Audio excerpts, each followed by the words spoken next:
Consider supporting Review Tech USA on Patreon for just $1 a month. Link below in the description. Skip it up and that up. So believe it or not, I mean that sarcastically, developers do pay attention to what the gaming community says on YouTube. They want to listen to what we have to say. And when we say negative things, it affects them. And a lot of developers over at EA are feeling that pressure. They're hearing what the commentators on YouTube, the more prominent ones, are saying about them. And yeah, it affects them. It stresses them out. Now, obviously, we know what's been going on with EA when it comes to loot boxes and Star Wars Battlefront 2, that whole fiasco, how they received so much pressure from the gaming community and from Disney, who owns the Star Wars IP, that they finally got rid of the loot boxes inside of Star Wars, and now the game is basically a broken mess. I still haven't played it, but from what I hear from people who have played it, it's disastrous now. It's just a grind fest, because the game was designed to work with microtransactions, and they got rid of one of the key mechanics of Star Wars Battlefront 2, which was the microtransactions, and now the game feels gimped. And sales are showing it. The game is not selling as well as the original Star Wars Battlefront sold, and you know that furthermore by the game already being discounted much earlier than the original Star Wars Battlefront in 2015 was discounted. It took much longer for that game to see a price cut than it did for Star Wars Battlefront 2. Now, some of the reporters over at Kotaku actually talked to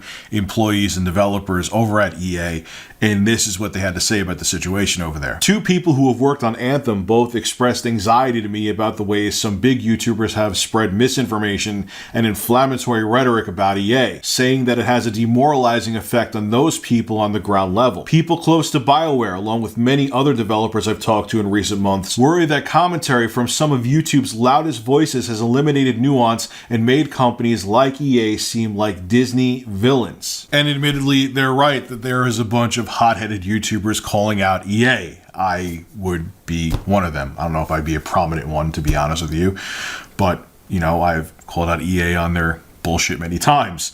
Then you have Jim Sterling. I'm actually looking at one of his videos right now called EA Strikes Again. UFC 3 is a loot box monster. And I know there's countless other YouTubers that have called out EA. And one of the things I'll say in regards to, you know, saying that we're spreading misinformation, if I'm sure they're not referring to me, but you get my point. How are we spreading misinformation? You had a pay-to-win model in Star Wars Battlefront 2. I don't like microtransactions in especially games that you pay for. Look, the freemium games on smartphones, I still don't like them either, especially when the games try to corner you into having to spend money on the game. But when you're spending $60+ on a game, and then you have a pay-to-win model with the microtransactions where you actually get extra abilities to give you a one-up on your opponent because you spent more money, yeah, I can't stand that. And that's what Star Wars Battlefront 2 had. And I called them out on it. And so did numerous other people with a much bigger following than me. How did we spread misinformation? I'll wait for an answer. Well, no, I won't, because I'm sitting in front of a freaking camera. No one will give me one. But you get my point. Look, I will say this, though, and I will be fair and balanced. One of the things that I've been guilty of before, too, is that we have to realize is that a lot of times these microtransactions and these bad business practices we see in games throughout the years, it isn't the developer in most cases that wants to implement them. It's usually in corporations, someone higher up the corporate ladder, or investors that want a quicker return on their investment. With Star Wars Battlefront 2, there was a whole bunch of people foaming at the mouth who couldn't wait for that game to be released because they're thinking, oh my God, it's a huge Star Wars game, huge AAA Star Wars game. It's going to have microtransactions in it. Cha-ching, cha-ching, cough up the money. And then there was the backlash. There was the pressure to get rid of them. And Star Wars Battlefront 2 ended up being disastrous. And my point being is that a lot of times it isn't the developer that wants to put microtransactions in or this pay-to-win model in. They're getting corporate pressure to do so. And the thing that bothers me is that a lot of times these investors and these guys up on the corporate ladder, they're behind the scenes. No one even knows who the hell they are. It's the developers who are being forced to implement microtransactions and loot boxes and other anti-consumer business practices into the games, and they're the ones that are getting the death threats on Twitter, and they're getting the nasty image that's being put around their company, and they're the ones that are getting all the hate when they're just given no choice but to do that. And they're like, okay, either I do what, the CEO of EA wants me to do and what my investors want me to do and put these microtransactions in, or I get fired and I can't feed my family. What am I going to do? I'm going to put the microtransactions and loot boxes in the game. And look, I'm not saying don't criticize companies when they do bullshit like EA does. I'm not saying that by any stretch of the imagination. I will continue to do so, and I'm sure many other YouTubers will.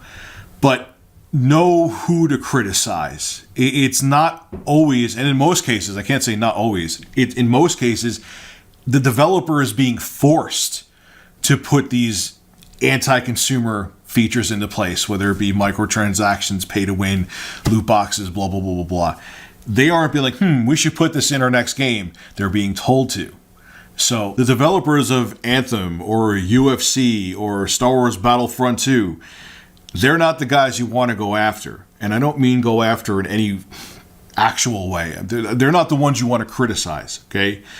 It's the investors and, like I said, the CEO and people higher up on the corporate ladder. Those are the ones forcing their hand. You have to keep that in mind.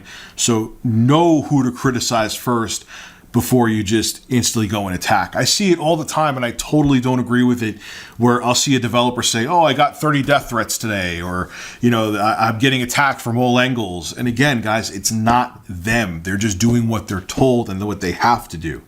So look, I don't agree with where I see the gaming industry going, and I hope everyone continues to criticize in a healthy manner, okay? Don't threaten anybody. Don't say you're going to harm anybody. Don't leave miserable, terrible messages on Twitter. But remember, the developers are just doing their job that they have no choice but to do when they implement those features. Know who to criticize first before you criticize. And I have to keep that in mind too, because I've been just as guilty in the past. This is Rich of Review Tech USA signing out. Have a good one. All right, ladies and gentlemen, if you enjoyed this video, make sure to hit that like button. And to hear more content like this, make sure to subscribe to Review Tech USA.